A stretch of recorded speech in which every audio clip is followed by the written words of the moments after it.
अस्सलाम वालेकुम students. Database management system की ऑनलाइन क्लासेस में आपको खुशामदीद। उम्मीद करती हूँ आप सब खैरियत से होंगे।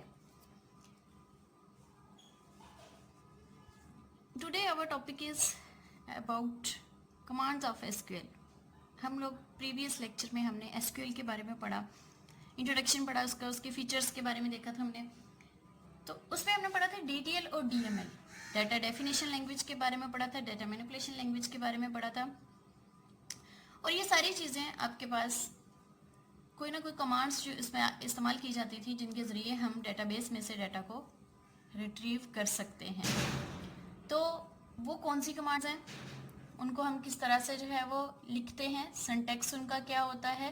तो ये सारी चीज़ें जो हैं ये हमारे आज के टॉपिक में इंक्लूड होंगी कि कौन सी बेसिक हमारे पास एसक्यूएल स्टेटमेंट्स होती हैं जो कि हम यूज़ करते हुए उन पे डेटाबेस में से डाटा को निकाल सकते हैं। ठीक है, तो फर्स्ट ऑफ ऑल डीटीएल और डीएमएल की तरफ जाने से पहले हम लोग देखते हैं कि बेसिक एसक्यूएल की स्टेटमेंट्स हमारे पास कौन सी होती हैं।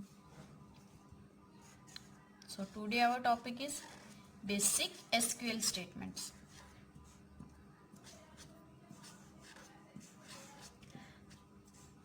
सबसे बेसिक जो आपके पास एसक्यूएल की स्टेटमेंट होती है या जिसके ज़रिए हम डाटा को रिट्रीव करते हैं, मुख्तलिफ ऑपरेशंस तो परफॉर्म किए जाते हैं, लेकिन एक तरीक़ाकार जो कि हर कमांड में यूज़ किया जाता है वो स्टेटमेंट हमारे पास होती है सिलेक्ट की स्टेटमेंट।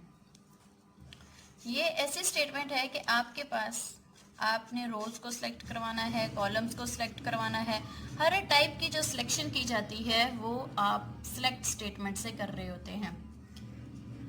सिलेक्ट स्टेटमेंट का बेसिकली पर्पस क्या है? Select statement is used to select. क्या चीज सिलेक्ट करने के लिए यूज होती है? आपके पास डेटा को सिलेक्ट करने के लिए select statement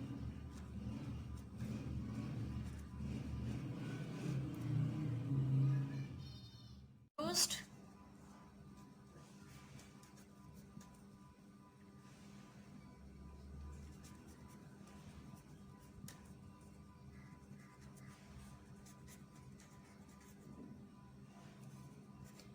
to select data from a table.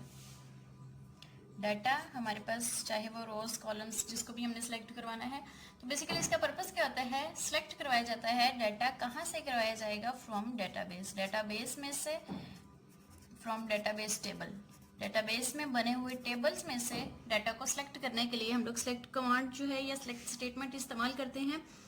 और इसके जो रिजल्ट्स हमारे पास आते हैं, मतलब आपने सिलेक्ट स्टेटमेंट को अप्लाई किया, अप्लाई करने के बाद जो आपके पास रिजल्ट आएगा, results also in tabular form. Tabular form कौन सी होती है? आपके पास जो कि टेबल्स की शक्ल में होती है, कि आपकी इनपुट जो है वो भी टेबल है, आपके पास जो आउटपुट आ रही है जनरेट होके वो भी आपके पास टेबल की शक्ल में होती है, कि वो भी टेबुलर फॉर्म में आपके पास मौजूद होती है। अब सिलेक्ट स्टेटमेंट को लिखने का तरीकाकार क्या है या आपके पास इसका सिंटैक्स क्या है? हमने इसकी इंट्रोडक्शन में पढ़ा था कि आपके पास एसक्यूएल जो है वो केस सेंसिटिव नहीं होती। आप इसमें अल्फाबेट्स कैपिटल भी लिख सकते हैं, आप इसमें स्मॉल भी लिख सकते हैं। तो सिलेक्ट का जो हमारे पास सिंटैक्स है वो क्या है कि आपने सिलेक्ट का कीवर्ड लिखना है। सिलेक्ट, जो आप कॉलम नेम सिलेक्ट करवा रहे हैं वो आएगा, यहाँ पे कॉलम नेम आ जाएगा। और साथ में क्या आएगा? फ्रॉम। कहाँ से सिलेक्ट किया जा रहा है? फ्रॉम, जो आपके पास टेबल है जहाँ से आपने टेबल डाटा को वहाँ से रिट्रीव करवाना है, टेबल का नाम आ जाएगा।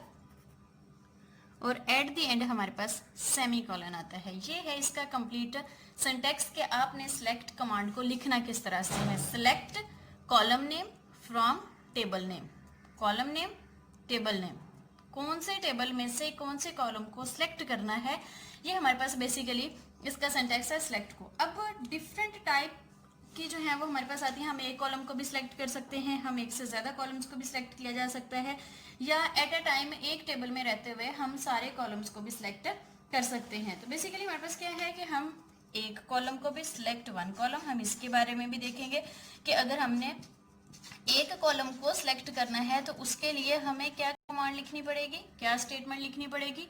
अगर हमने सिलेक्ट मल्टीपल कॉलम्स, एक से ज्यादा कॉलम्स को सिलेक्ट करना है तो उसके लिए हमें क्या लिखना पड़ेगा, इसको भी हम देखेंगे with the syntax of select. उसके बाद अगर हमारे पास हमने पूरे टेबल को करवाना है तो सिलेक्ट ऑल कॉलम्स या टेबल,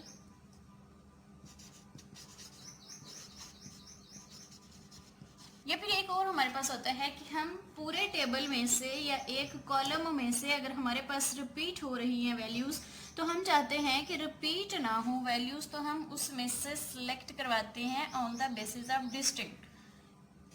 सिलेक्ट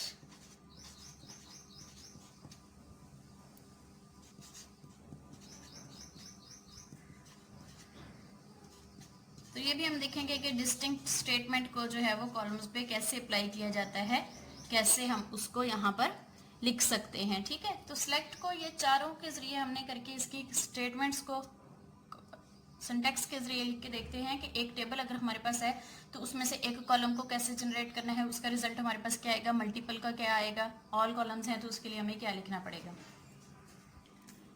तो सबसे पहले हम देख लेते हैं कि हम सिलेक्ट वन कॉलम, एक कॉलम को सिलेक्ट करने का क्या सिंटैक्स आता है, क्या क्यूरी है, कैसे अप्लाई करनी है। Select one column, for example मेरे पास एक टेबल बना हुआ है कि इसमें से ये बेस टेबल है हमारे पास, ओरिजिनल टेबल है, इसके ऊपर हमने क्यूरीज अप्लाई करनी है। इसके ऊपर हमने क्यूरीज अप्लाई करके देखना है कि एक कॉलम को कैसे सिलेक्ट किया जा सकता है, मल्टीपल कॉलम्स को सिलेक्ट करना है तो कैसे करना है। तो इस पूरे टेबल के ऊपर एम्प्लॉय का टेबल है, एम्प्लॉय का रिलेशन है, इसके ऊपर हम क्यूरीज को अप्लाई करके देखते हैं। तो फिलहाल हम क्या पढ़ रहे हैं, सिलेक्ट वन कॉलम, कि एक कॉलम को आपने सिलेक्ट करना है। तो इसमें से मैं फॉर एग्जाम्पल ये क्यूरी लगाती हूँ कि मुझे उन एम्प्लॉयज को सिलेक्ट किया जाए, उनका एम्प्लॉय नंबर जो है वो सिर्फ सिलेक्ट कर दिया जाए। तो write a query that display, query क्या आएगी आपके पास इसकी, write a query to display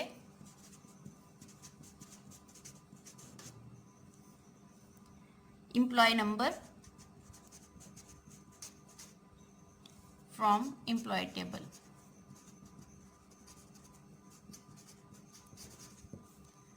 अब इसकी क्यूरी हमने किस तरह से अप्लाई करनी है, क्यूरी अप्लाई करने के लिए हमारे पास जो सिंटैक्स था, किस सिंटैक्स के आपके पास, सिंपल आपने पहले क्या लिखना है, सिलेक्ट का वर्ड लिखना है, कहां से उसको, क्या फिर था कॉलम नेम। अब यहाँ पे हमें क्या बताया गया, कॉलम नेम कौन सा आना चाहिए आपके पास, कॉलम नेम आपके पास एम्प्लॉय नंबर आना चाहिए। तो सिलेक्ट एम्प्लॉय नंबर, जो हमारे पास कॉलम का नाम है, सिलेक्ट एम्प्लॉय नंबर फ्रॉम का वर्ड यूज करेंगे हम, और सिंटैक्स में क्या था, टेबल नेम। अब टेबल नेम क्या है इसका, EMP है, तो ये हम लिख देंगे EMP, और लास्ट पे सेमीकोलन लगाना क्या है, लाजमी है। तो यहां से अब इस पूरे टेबल में से हमने क्या अप्लाई की कि select employ number from employ. तो आपके पास अब इसका रिजल्ट क्या आएगा, इसका रिजल्ट आपके पास आएगा कि पूरे टेबल में से सिर्फ और सिर्फ जो एम्प्लॉय नंबर वाला कॉलम है वो आपके पास आ जाएगा। ठीक है, अब हमने बात की थी कि इसकी आउटपुट जो है वो भी क्या होती है, टेबुलर फॉर्म में होती है, मतलब वो भी टेबल की शक्ल में होती है। तो सिलेक्ट एम्प्लॉय नंबर, ये वाला एम्प्लॉय नंबर जो है, ये वाला पूरा कॉलम हमारे पास रिजल्ट में आ जाएगा। 1001, 1002, 1003, 1004, ये आपके पास क्या आ गया, इसका रिजल्ट आ गया इस क्यूरी का। ठीक है, तो अगर हमने एक कॉलम को सिलेक्ट करना है वो तो हम इस वाली क्यूरी के जरिए कर सकते हैं, ये वाली अप्लाई की जा सकती है कि सिलेक्ट एम्प्लॉय नंबर। यहाँ पर एम्प्लॉय नंबर था, अगर एम्प्लॉय नंबर की बजाय हम यहाँ पर एम्प्लॉय नेम करते, डिपार्टमेंट नंबर करते, तो सिर्फ आपको चेंज कहाँ पे करना पड़ता है, सिर्फ आपको यहाँ पे चेंज करना पड़ता है। यहाँ पे अगर मैं एम्प्लॉय नेम लिखती तो आपके पास यहाँ पे रिजल्ट क्या आता है, एम्प्लॉय नेम आ जाता। अगर यहाँ पे मैं डिपार्टमेंट नंबर लिखती तो यहाँ पर रिजल्ट क्या आता है, यहाँ पर डिपार्टमेंट नंबर आ जाता। तो वो डिपेंड करता है कि आपने क्यूरी में किस कॉलम का नाम लिखा है। तो ये सिलेक्ट वन कॉलम, लेकिन अगर हमने मल्टीपल कॉलम्स को, एक से ज्यादा कॉलम्स को सिलेक्ट करवाना है तो उसके लिए हमें कहां पर चेंज करना पड़ेगा, सिलेक्ट मल्टीपल कॉलम्स।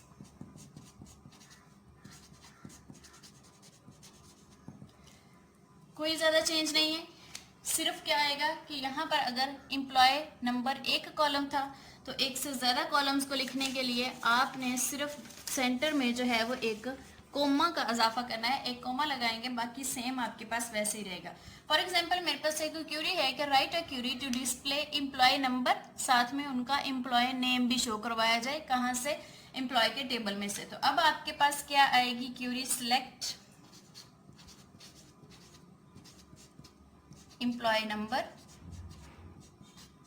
कोमा लगाएंगे, employ name from employ.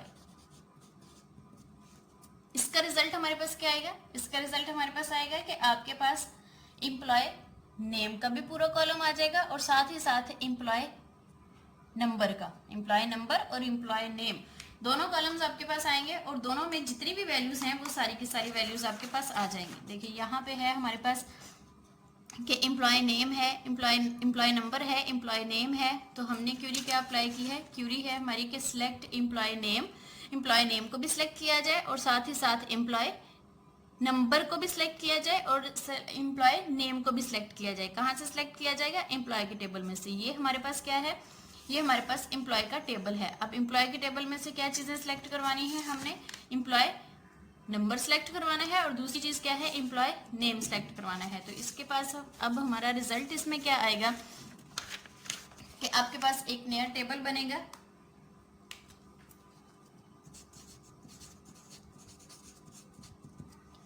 Table में क्या आएगा,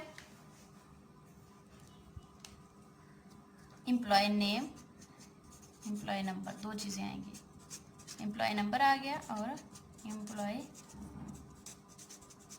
नेम आ गया। अब इसमें मौजूद जितनी भी वैल्यूज हैं आपके पास, एम्प्लॉय नंबर की जितनी वैल्यूज हैं और एम्प्लॉय नेम, बाकी सारा क्या है वो आपके पास एक्सक्लूड हो जाएगा। हमारे पास जो क्यूरी है सिर्फ उसी के मुताबिक आपके पास डाटा आएगा।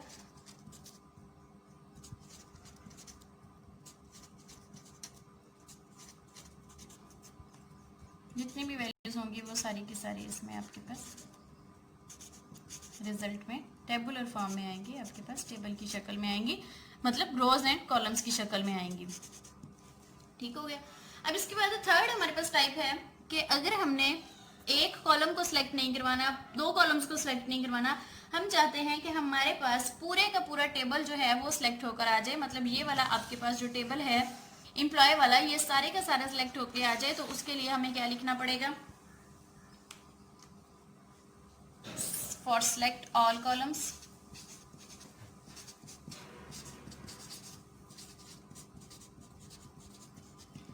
उसकी कमांड क्या होगी आपके पास, अगर ये है कि आपने राइट अ क्यूरी, एक ऐसी क्यूरी लिखे जिसमें एम्प्लॉय का टेबल जो है वो आपके पास रिट्रीव होकर आ जाए, मतलब पूरे का पूरा टेबल आ जाए। तो सिंपल आपने क्यूरी में क्या डिफरेंस आएगा, सिलेक्ट और यहां पे एक यूज होगा asterisk, select asterisk from employ,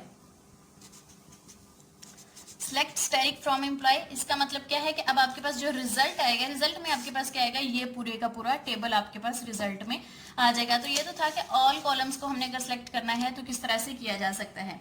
इसके बाद हमारे पास एक और चीज है कि अगर हमने डिस्टिंक्ट मतलब क्या है कि अगर किसी में रेपिटेशन आए, डुप्लीकेशन हम चाहते हैं कि किसी भी कॉलम में ना आए, तो डुप्लीकेशन को खत्म करने के लिए हम डिस्टिंक्ट का वर्ड यूज करते हैं।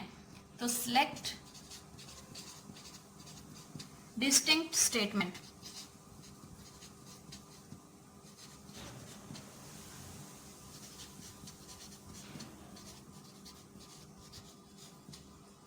डिस्टिंक्ट स्टेटमेंट को हम कैसे यूज करेंगे, डिस्टिंक्ट के लिए बेसिकली तो पर्पस इसका पता होना चाहिए कि डिस्टिंक्ट स्टेटमेंट को हमने इस्तेमाल करना ही क्यों है। तो डिस्टिंक्ट एक ऐसा कीवर्ड है जो कि is used to eliminate duplicate values, distinct is used to eliminate duplicate values. Duplicate मतलब अगर किसी कॉलम में डुप्लीकेट वैल्यूज आ रही हैं तो उनको खत्म करने के लिए, डुप्लीकेट रोज को खत्म करने के लिए डिस्टिंक्ट का कीवर्ड हम यूज करते हैं from the result of select statement को यूज करते हुए। अगर हम डिस्टिंक्ट को नहीं यूज करते तो आपके पास पूरे टेबल में से उस कॉलम की सारी रोज और सारे कॉलम्स जो हैं वो आएंगे, आपके पास कोई भी मतलब एलिमिनेशन नहीं होगी उसमें। लेकिन अगर हम वहां पे डिस्टिंक्ट का वर्ड यूज कर देते हैं तो फिर आपके पास क्या होगा कि सिर्फ वही लोग आएंगे जो कि डुप्लीकेट नहीं हो रहे। फॉर एग्जाम्पल हम इसकी देख लेते हैं, क्यूरी लगा लेते हैं एक, कि write a query to display all distinct employ name. Write a query to display distinct employee name। अब यहां पे क्या है, कीवर्ड यूज हो गया डिस्टिंक्ट का।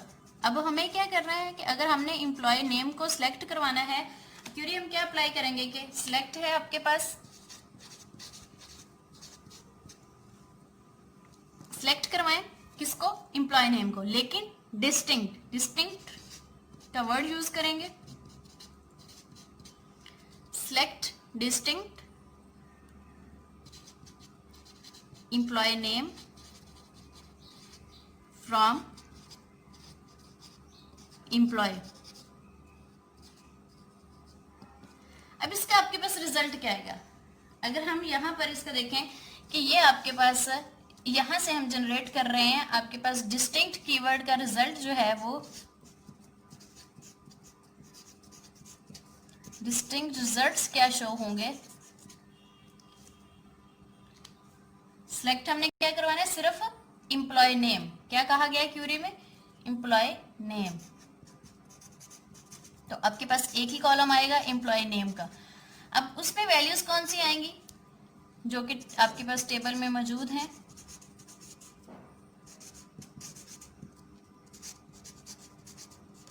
बस यहां तक ये आपके पास वैल्यूज आएंगी।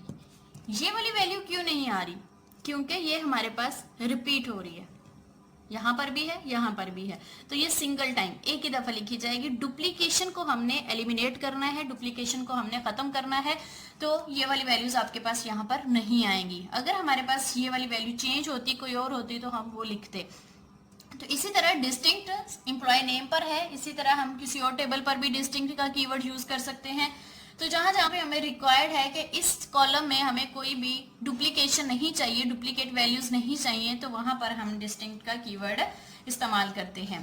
तो यहाँ तक तो था कि हमारे पास सिलेक्टर को, स्टेटमेंट को इस्तेमाल क्यों किया जाता है। सबसे बेसिक हमारे पास स्टेटमेंट सिलेक्ट स्टेटमेंट होती है, जिसमें से हम कॉलम्स को सिलेक्ट करवाते हैं।